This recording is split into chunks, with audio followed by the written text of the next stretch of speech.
Ian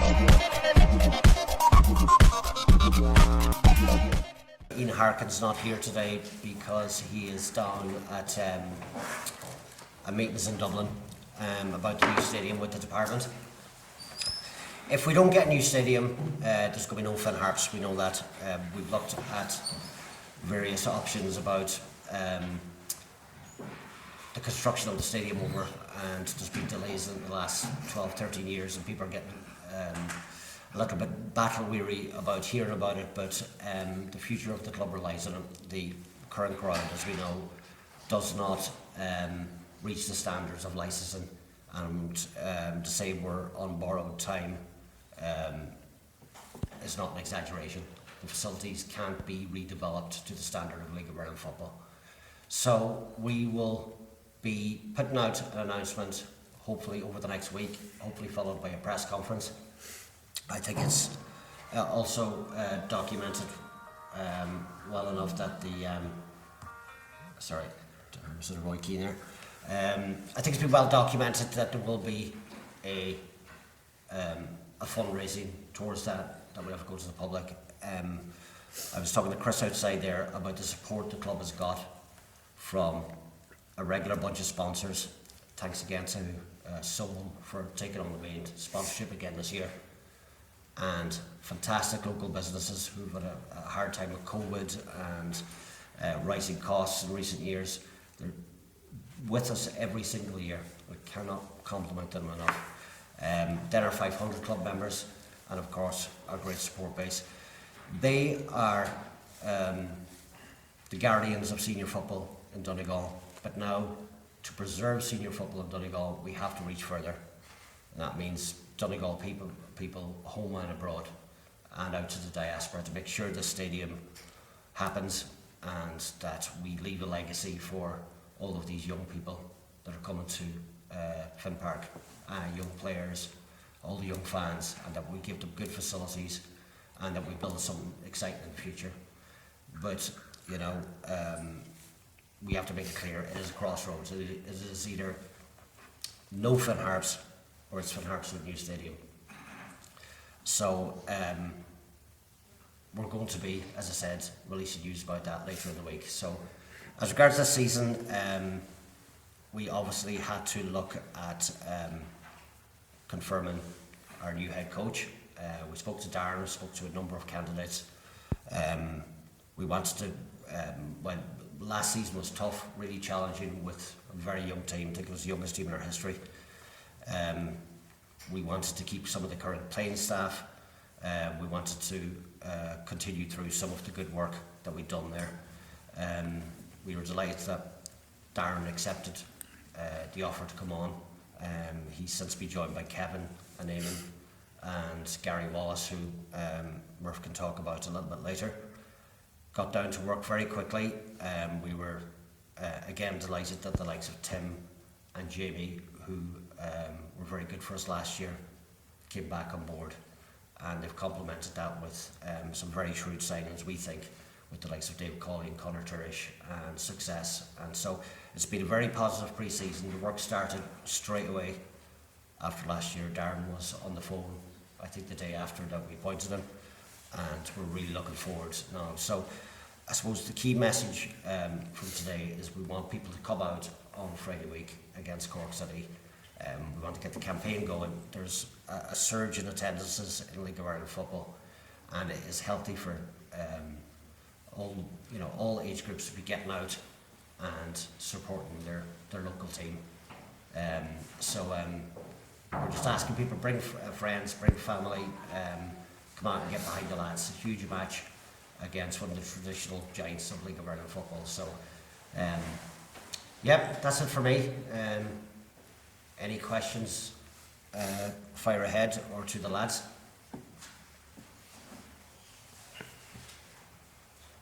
Yeah, I suppose can you start, Darren? I know we were talking at the weekend, so probably said enough, but just with the team now itself, it's probably the most settled squad, arguably the most settled squad in the league. A lot of teams are still coming and going, whereas yourself, you've had this team now kind of ready to go. Do you think that's going to make a big difference coming into the start of the season? That's a very difficult one. You know, just the way obviously the window is, you know, we were very fortunate that, you know, I was very fortunate that these two guys beside me decided to stay. These two and another, Matty Mackinson, were the first three that I spoke to. After I had accepted the role, but even before I accepted the role, I spoke to the senior players within the changing room just to get a feel of where they were and what their thought process on it was. Purely and simply, if it was going to be a complete rebuild and a restart again, then it would definitely have been difficult. But once I had got the backing from these two guys and some of the other senior players in the squad, it sort of made my decision easier as well, because I knew then what I'd be working with. I knew the platform that I'd be starting from, and that was hugely important to me. So, yes, we do have a settled squad up until, like we spoke about a few days ago, up until just last week. We had no injuries and pre-season was going really well. Unfortunately now we've picked up three injuries that are we're just waiting results on all three. So outside that, I'm still very happy with what we have. You know, there's been a lot of good work that went in. Last year was well documented. You know, for me it's been and gone. There was a lot of good went on last year, and I know sometimes that's difficult for supporters and obviously people in the media to see that.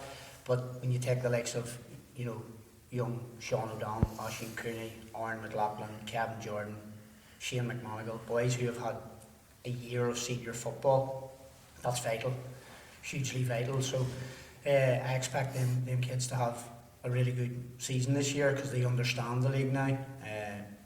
And for me, we are much tighter as a group. I think we have bonded really well. A lot of that has come down to the fact that I have tried to show these boys what actually Finn Harps means to the people of Donegal.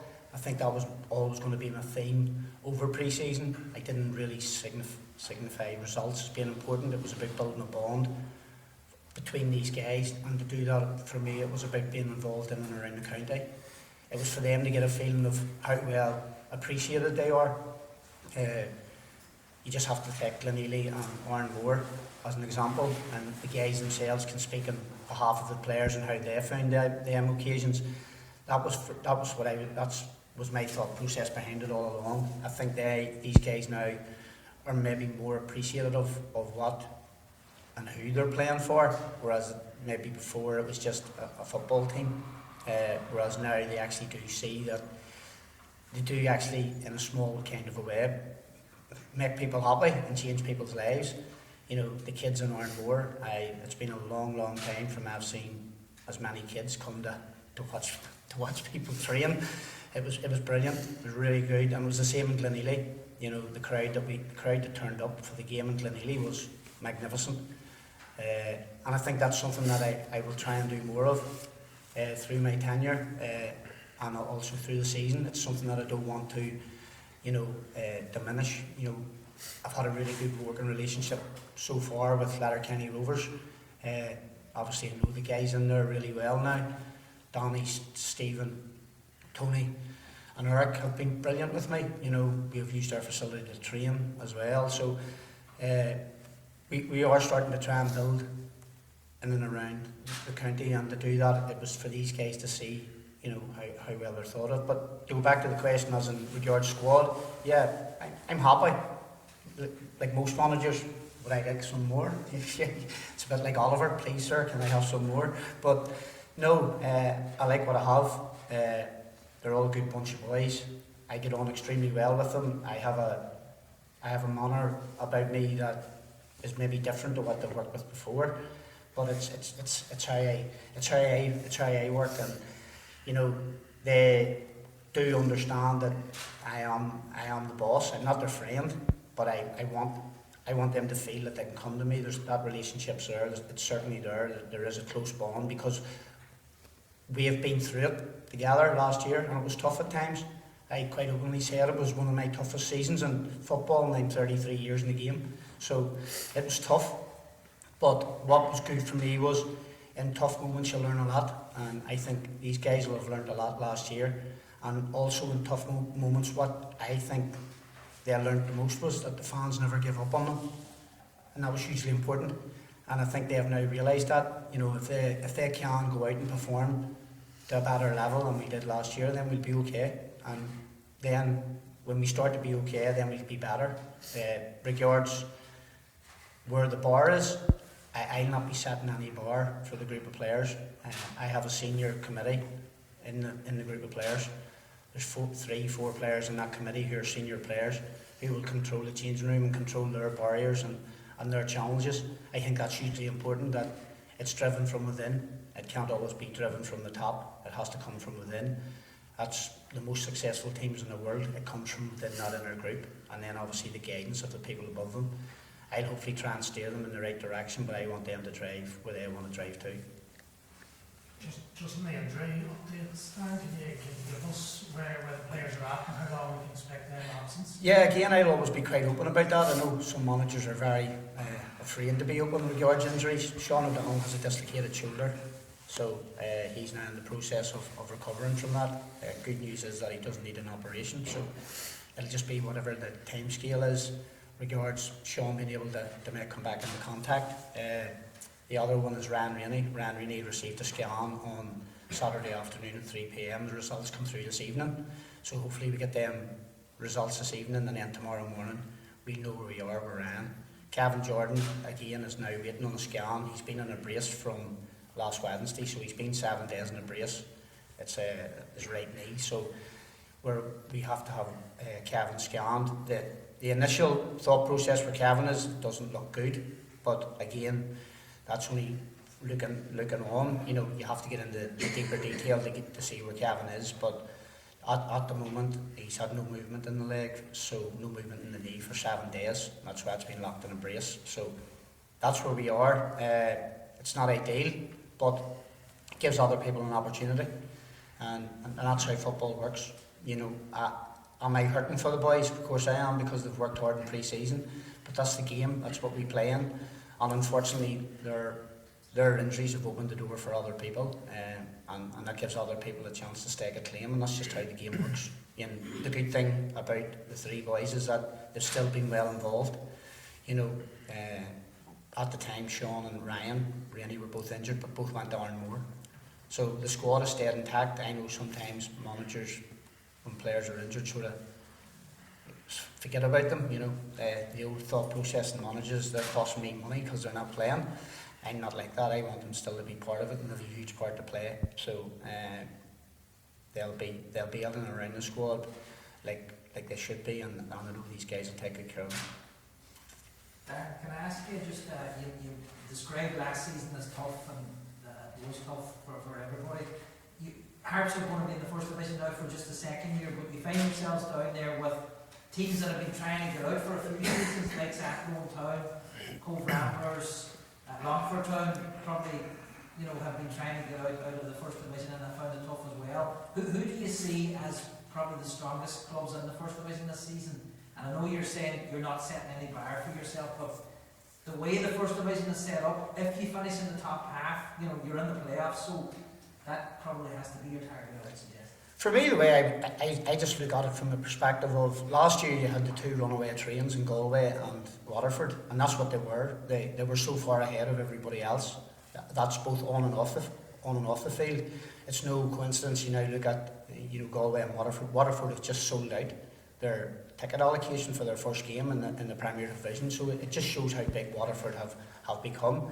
When you look at the rest of the first division that's now there, the 2 that have dropped down, obviously in UCD and Cork, everyone's going to look at Cork because they have been an iconic club in League of Ireland football. I remember some huge battles in my days at Linfield, and I'm getting Swift and St Tonda Cup as a player. So Cork have that; they will always have that. You know, you look at the rest, and it's very much of a muchness. That's the way I look at it. You know, and it will be who is able to string a run of results together. I think a lot of teams this year, it will be a more competitive league this year. I don't see anybody running away with it. I don't see anybody being able to go and do what Galway done and go and do what Waterford done. I don't see that happening. I just think it's going to be that competitive. I think all of the teams have improved. Another big thing in it, I think there's 5 of the teams in the first division have all new managers, including us. We have, UCD have a new manager, Cork have a new manager, there's me at Harps, and there's another 2 as well. Cove have a new manager, and I think there's 1 more. So there's huge changes there, which brings changes to teams and personnel. So I think the first division this year is a very, very hard one to call, and I genuinely, hand on heart, believe that the other 9 managers will all think the same as me. Whoever is able to put a run of games together will be the team that maybe stretches out in front, and that's how close it is. I honestly, hand on heart, couldn't put my finger on one team and say they're the outright favourites. I don't see that, and that's again down to those reasons, no other reasons than that. Okay, last question for me. You appointed Tony McNamee as club captain. It's a great honour for Tony back at this club last year. It was a great addition. So, what was your thoughts on that? The thought process in that, the successful captains that I have played under, and the successful captains that I've worked with as a player and a coach myself, the mirror image of the thought process of who the manager actually is, who the head coach is. You want your club captain to be able to do what you do on the field, because as a manager you can't do that. I'm a great believer, players win games and players lose games. A lot of people out there think players win games and managers lose games. That's not the case. I'm old school, players win them games and players lose games. So for me, Tony was an ideal choice. These 2 guys will also will vouch for that. I spoke to Ryan Rainey. I think it takes a wee bit of pressure off Ryan to concentrate on getting himself fit again. Tony loves the extra work that's now come with it. I have put more of an onus into the changing room. I need somebody in that role, in that environment, who I know will deliver the same message as me.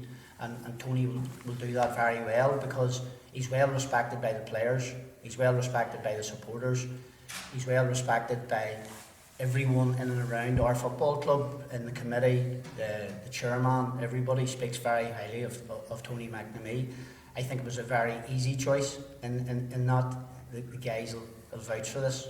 The smallest example I can give, on Saturday afternoon when we were getting our team photographs, David Cawley was slightly late to arrive, obviously coming up, so he rung across the changing room to get his kit brought over, and Tony McNamee's the one that's carrying the kit across the pitch.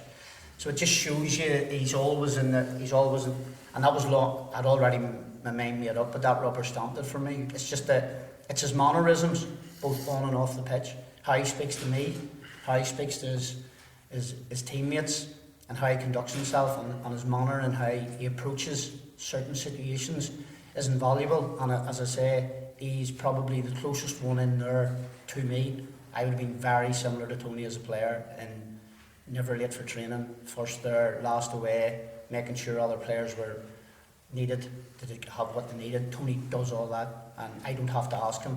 The guys can probably say he rang me and asked could he have a team meeting with the players on Saturday. So Tony's already he's already took the role, and I'm delighted for Tony.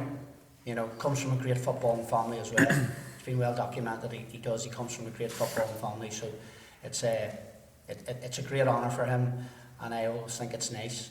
And you don't have to be a ranter and raver to be a good club captain. The best one I played under was Noel Bailey. He played 1,000 games for Linfield and he never spoke. But it was his mannerisms and how he carried himself and how he represented the football club made him a good leader, and Tony ticks all them boxes. Darren, just in relation to the budget for this season and when you were shaping things up, what is the sort of the mix between guys who are full-time and part-time? It's again, all the players, it's more of a hybrid system. We've put the players into it. The guys obviously that have jobs will miss out on one session. The guys that don't have jobs, that's where the ownership will come into them to do that extra session. So regards to budget, again, I think I threw this out on Friday night. I spoke to a really good footballing friend of mine, and he said to me, Darren, I'm going to give you a bit of advice now that you've went back into management. And I went, right, okay. And he said to me, remember this, it's always easy to ask for forgiveness than it is to ask for permission. And I asked him to explain that. So he says to me, if you go and you want to sign a player, don't say to the board that, can I sign the player? Sign him and then say sorry. So That's probably how it's worked for me this year. I think Ian, Rory and Aidan will look at that and probably say, you know, I ring up and go, by the way, we've signed Success. Oh, by the way, we've signed David Cawley. Sorry about that. Is that okay? Is that so? I took that advice. I'd like to talk to your friend, by the way. I want to know who he is, Darren. Okay. I took that advice. I took that advice on very well. And I think you can use that in all walks of life. I'm going to maybe start trying to do that with a wife. You know, instead of asking for permission, I'm just going to ask for forgiveness. See where it takes me. But no. So that's where the budget is. Look, it is what it is. It's been well documented. I have said quite openly, you know, over the 9-year period where we went up and we went down, and we went up and we went down, we obviously tried to put money in it to stay up. It didn't work. Last year, obviously, we tried and it didn't work. So we are where we are. I was always quite aware, and Aidan and Rory, who are here today from the committee, can vouch for that on my part. I am also know, because I sit in the meetings with these guys, we have to spend what we have to spend now to try and get the stadium. It's not Aidan speaking the way he did quite passionately, and you could hear it in his voice. It isn't a threat, or it isn't to scare people. If we don't put the work in to get the new stadium, we won't have senior football in Donegal. That is where we are right now, and that's why there's no point overspending in the situation that we are in if we don't have a rubber stamp future for the stadium. Again, it would just be throwing good money after bad. I also am very comfortable that, again, when I go back to it, the young players that have had the season under their belt in the first division will mature more. We have another two who have done very well in pre-season, and Dara Coyle and Max Johnson, who sort of tipped in and out last year. They're now full members of the squad, and they've come on really well. So that's where it is for me, about pushing them young players through. What I've been able to do with the budget is that I've been able to keep a bit of experience in the likes of Tim and Jamie, obviously David Cawley, Tony McNamee. So I have what I would call a very balanced squad between young, middle and old. And I think that was hugely important. Maybe last year we were too young, too inexperienced. This year we have experience in the right areas.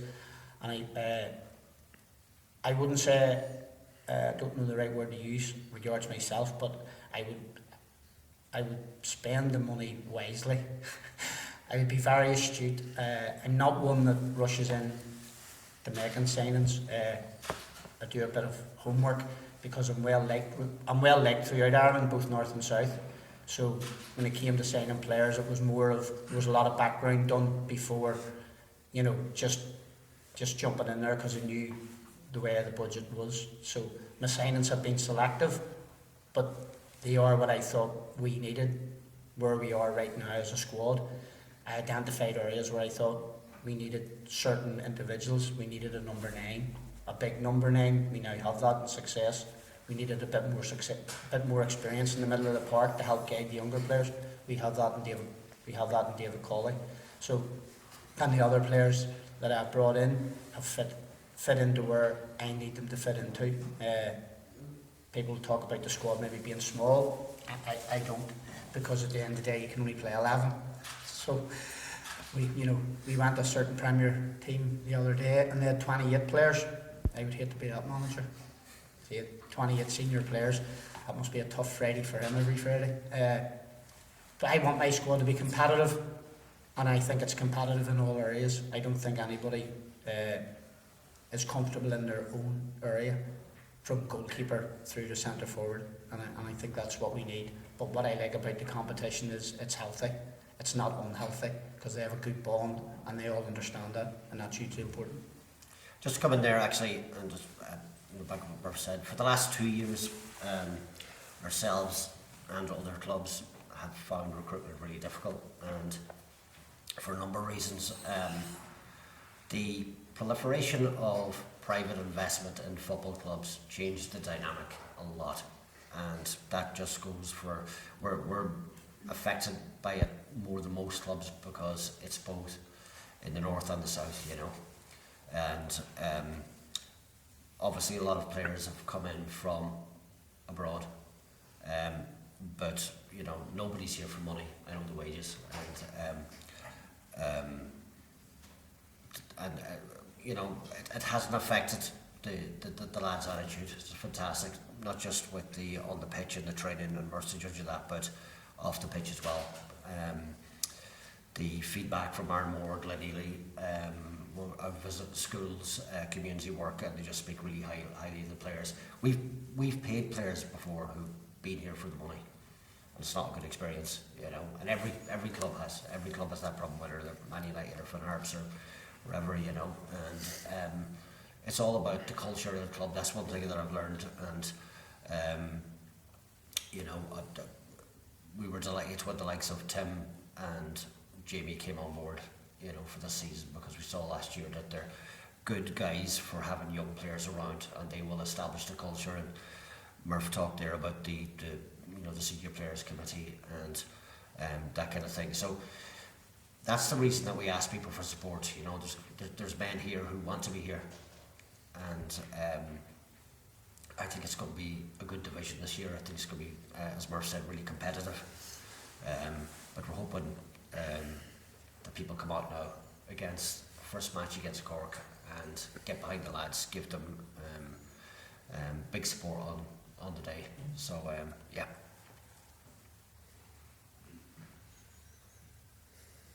Just I suppose onto yourself, Tim. Of course, we were talking about injuries earlier. You had a bit of a difficult second half of the season last year, but you had a good pre-season coming up there. You're all fit again now, yeah? Yeah, definitely. I mean, I would say I came back at 100% when I arrived over here in January, but it's obviously different to train with the team coming from just individual sessions with just an S&C coach or a goalie coach back home.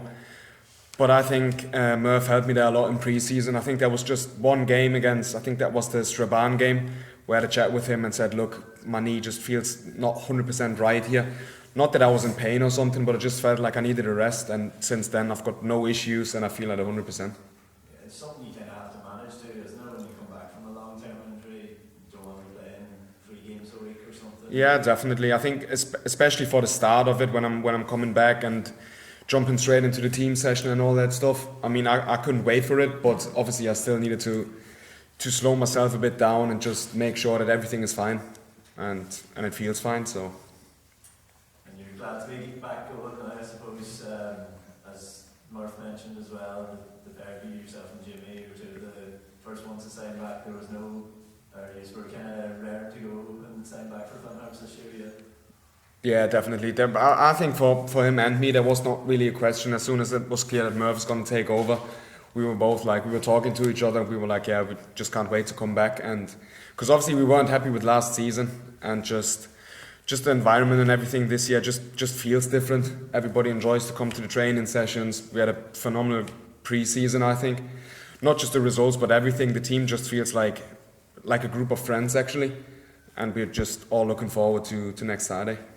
It's a big difference compared to 12 months ago, I'm sure, for yourself as well, with not really knowing anyone at the start, and now, as you say, you kind of know everyone now. Yeah, because I mean, I think I told you before, because obviously I came over last year pretty much last minute, and I just didn't know anything about Irish football, didn't know Dave, didn't know Murph, knew nobody from my teammates, and I mean, I still enjoyed it, but this year just felt completely different, because I was back home and I was like, I just couldn't wait for pre-season to start, and I was buzzing to see the boys again and Murph obviously.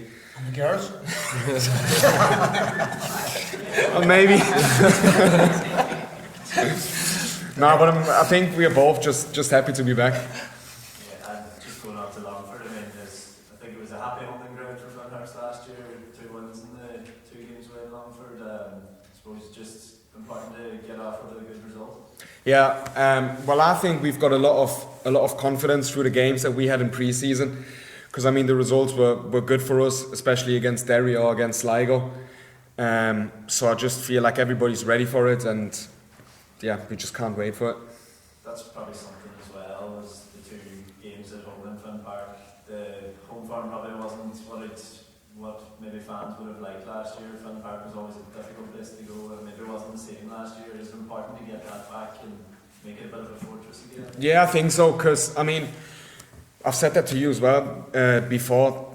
The fans last year were just unbelievable. Because sometimes I went into the changing rooms after the game, and we lost 4-0 or whatever, and still everybody was clapping and all that stuff. So I think this year is just important to give something back to them, and just make sure they enjoy coming to the home games again and see us win. Jamie, how would you compare the first division here with Scotland and the leagues in Scotland?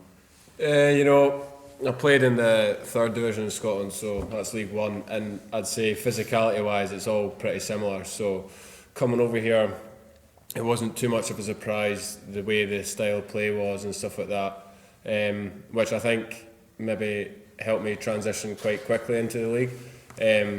You know, I was only there for the 6 months, and I really enjoyed it. And for me, it's, you know, I just really want to make sure I get a consistent amount of games under my belt, enjoy my football again, which I think, although we weren't really getting the results, I had that consistent games last year, and I think that really helped me and was a big factor in me coming back this year, was to really enjoy my football.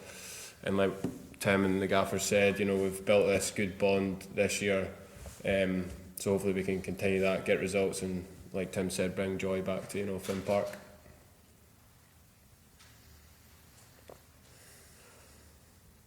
You were part of a defence last year that changed a lot, didn't it? Because of injuries and loss of form and things like that. And then there were a lot of goals conceded too at times, so it must have been tough going for you at periods last season. Yeah, obviously was times of frustration and stuff. When I came in, I think we'd maybe changed the whole back line, and then there was injuries and so on. So it was a slightly unsettled.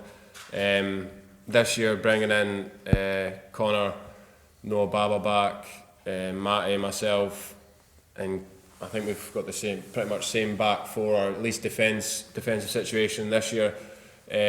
So we all kind of know each other, and I think bringing in Connor, who's been here in the past, he's going to be that voice at the back that maybe we missed last year. He knows the league, he knows the community, the fans and stuff. So I think he'll be a big addition to us this year. And like you said, I think we need to prevent leaking as many goals as we did last year. So yeah. I mean, are you the kind of defender? We watched a good bit of you last year, but do you like to get forward? Would you describe yourself as an attacking fullback, or what would you? Yeah. Are you more comfortable? Be careful how you answer. I think, definitely I like to go forward.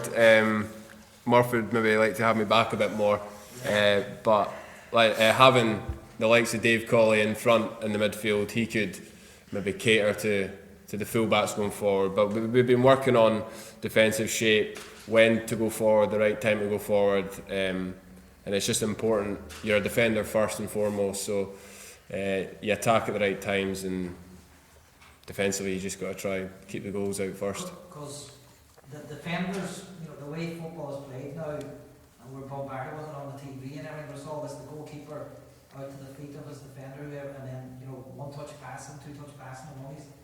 It's a different game for a defender than what it used to be, I would suggest. Yeah, it is. I mean, there's obviously a time and a place for it.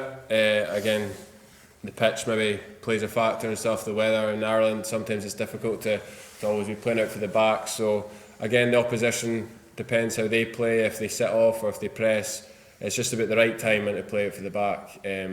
But yeah, I'm a fan of going forward, but first and foremost I'm a defender, so that's the most important thing. Thank you. Just one last question, Aidan. Do you do deal with Huddersfield Town? Are you linking up with them with the new strip? I think it's a very unique strip, and actually the original idea, because stripes to some people might be a tad controversial for reasons that we know. You know the story that West Brom actually gifted us a kit during the 70s, which was worn. I'm too young. You probably remember, Chris. I think it's the 70s or something. I won't hear it. Yeah. Oh, that's right. Yeah. Johnny Giles apparently gave us so we spoke about whether stripes would be acceptable or not, but it's looking like it could be our best-selling jersey of all time. So, well, since we online, we don't have figures on the famous yellow jersey. So, we're very pleased with it, Chris. And is there I don't know if you said, is there a charity strip coming out? Yeah, there is. We had terrific success with the partnership with Donegal Down syndrome a few years back, and it was something that they brought just something really positive to the club, and we knew about the work that went on at the Blue Stacks, and we had a couple of conversations with them, and we're going to do a few different things, you know, and they're probably not as well known as some other charities, but they do fantastic work, and we're looking at bringing out a jersey in a few months' time. So it'll be bespoke jersey, quite different again, but Certainly different. So yeah, just on the 70 year, guys, just have to mention again, it's just incredible, you know, that this football club has survived over the decades and to go in for 70 years. And you know, long before I came along the scene, there was people, everybody knows about Fran and others when it began. Derek Wilkinson, Sean Quinn, who's no longer the board, Seamus Gallagher, Charlie McHugh, Pat Floyd in the shop, Aidan Kelly. I'm scared of leaving somebody out, but it's just incredible work. And then you have a new generation of people coming on, and you know, the match night staff, just people behind the scenes doing a lot of work with Claire and Nigel here doing the social media stuff, people living around the country. It's just, you know, and the bar has gone up now, licensing has gone up, and Finn Park, you know, which we spoke about earlier, it's the drain of resource as well. You know, you need a full-time electrician, a full-time plumber for the place. It adds to the workload. Again, Nigel on the pitch, it's beside a river. You know, it takes a lot of looking after and coordinating all that operations. As I said, the bar has gone up because now you've a lot of people working professionally in clubs with full-time staff. We don't have that. With people on schemes, with people who help out. So it's just astonishing work, just absolutely brilliant, you know. So just every opportunity we get, just want to say thank you to all those people. And can you just confirm, like most of the cases the last couple of seasons, Harps more or less got a derogation because there was a stadium in progression?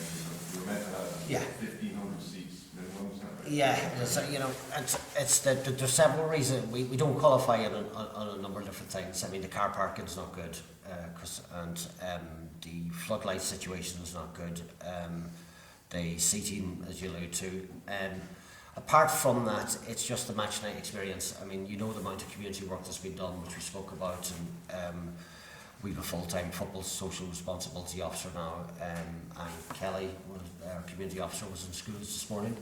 And the lads are always very good about giving their time when they can with coaching, and we had a tournament with primary schools. So all of these kids and their families are coming to Finn Park, and we don't have the catering.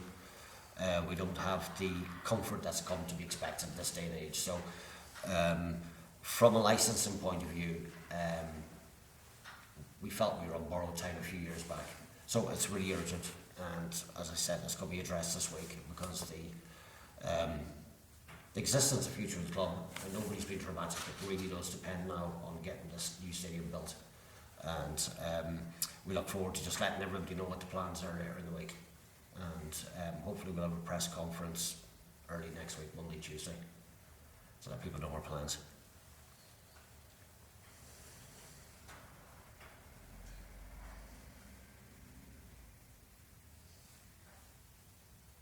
Connor, got a question?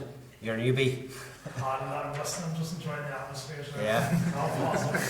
You know what? A journalist that doesn't talk? It's a new one. That's a new one. Well, you know what's funny? You know the way we ask for favours? You know, 70 years, should be 70 years of asking for favours. So I say, well, what's your name? Connor Breslin. I said, did I talk to you last year? And he goes, yeah, you wanted me to do the commentary on the thing. You didn't know who I was, but I found your number somewhere. And I was like, oh, funny enough. Yeah. You're not a real Donegal person unless Finn Harps has asked you for a favour. You know. That's not a lot down in the county. Down the country last year. Yeah.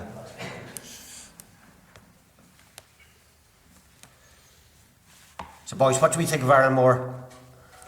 Oh, it's a great place. Yeah. You know, some people go to the Canaries. Some people go to the Canaries. You know, we brought the boys. We brought the boys abroad as well. Enjoyable. No, it was enjoyable, and it's good to have something like that. Yeah. I say it kind of on your doorstep. It's not far, you know. Yeah. It was, the scenery was beautiful, and the pitch was just to have that on the water. It was really nice. Yeah. It was enjoyable. More far as at the sea, which was cold. But no, I enjoyed it. I enjoyed the full weekend, definitely. Good man. Just got to see my Darren too. You got to see much else of Donegal? Yeah, I've went up to, you know, the likes of Port Salin, Downings and stuff like that. Glenveigh National Park, that was a nice one. So I'm trying to get about as much as possible, especially when the weather picks up in the summer or the spring. I'm looking forward to that this year. Hopefully. Yeah, hopefully. You know, a football of ours ended up in Scotland. Did you hear that? Did you read about that? Who was this? Oh yeah, Dougie showed us. He said, I think he said that was Patrick Ferry's shot that ended up in Scotland. So. Just on that again, honestly, from my own personal, I would like to thank all those people. Honestly, the food and the reception we received, Jerry Early in Arranmore was. I was actually blown away from when we arrived. You had the transport sorted for us. We'd done our first session, you then put on soup and sandwiches. We'd done our second session and he gave us another wee bite to eat after the second session. Then we went back to his place and he had chicken curry and he had lasagna. It was phenomenal. And then we went to Glenealy on the Tuesday night and the ladies up there at the football club in Glenealy, the spread they put on up the stairs for the players after the game. You know, it's been. I have always openly said about how much I've enjoyed my time at Finn Harps, and a lot of it has been down to the people. It has to be about the people because some of the results haven't been good. The people have played a huge part in that. We use Ballyar again. Sadly, we lost a great man in Terry, you know, at Ballyar. But the facilities that we out there in Ballyar, how Anthony and now Nigel look after us out there. You know, we turn up and everything's laid on for us. I've spoke about Donny McConnell and Eric White at Letterkenny Rovers. There's been a few times in pre-season this year where I've got it difficult. You know, Nigel hasn't helped me out with the pitch over here. He has, don't be joking, Nigel. But there's been a few times we've struggled pitch-wise in Donegal, and Donny and Eric have pulled me out of a hole, you know. So that for me, that's been hugely important. That's been the biggest part of pre-season for me. The fact that we've started to build these relationships again. I don't want to say maybe in the past they were maybe a wee bit false. I don't want to use that word, but I now have no problem in picking the phone up and ringing these people and speaking to them because there's a genuineness in it, and I can see that, you know, and that's been hugely important for me and for the football club. Sometimes what happens off the pitch is every bit as important as what happens on it, and the relationships that we have built in pre-season are ones that we can use moving forward. The Derry City one, for example, and no down the years there's always been that rivalry, and it'll always be there. That'll never go away.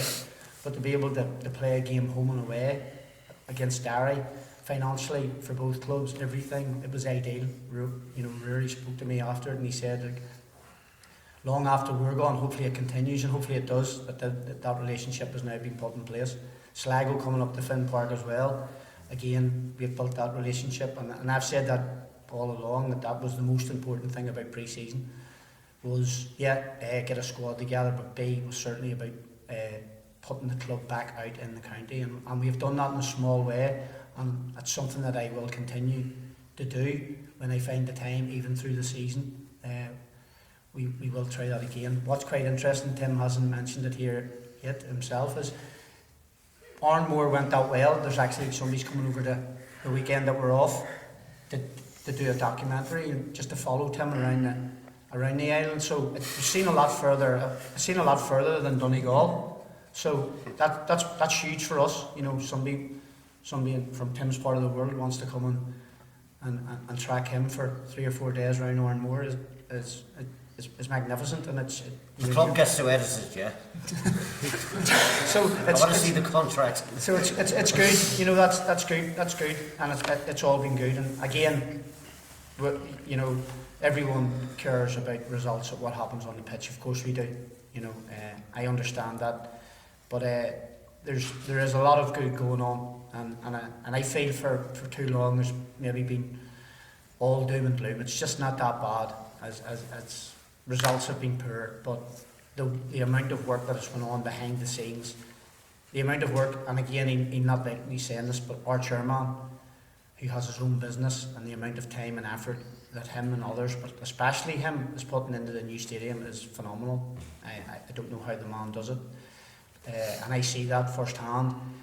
The amount of work that Kevin McHugh is doing with me at first team level and academy level is phenomenal. You know, for us to be in the position we are now, to have the likes of Dara Coyle, Max Johnson, Kevin Jordan, Sean O'Donnell, one we've missed out on, Oisin Cooney, who again is away now for 10 days worth of Ireland's under 17s. He's away for another 10-day trip with them. It's just phenomenal. And you know, Aaron McLaughlin there, as we see, who's tucked it like a duck to water at the moment, senior football. So they're all good news stories. If we can get some good results, then they'll be even better stories. But there is so much good as went on, and as I say, sometimes some of the things that happened off the field this year in pre-season have been every bit as important as what hopefully will happen on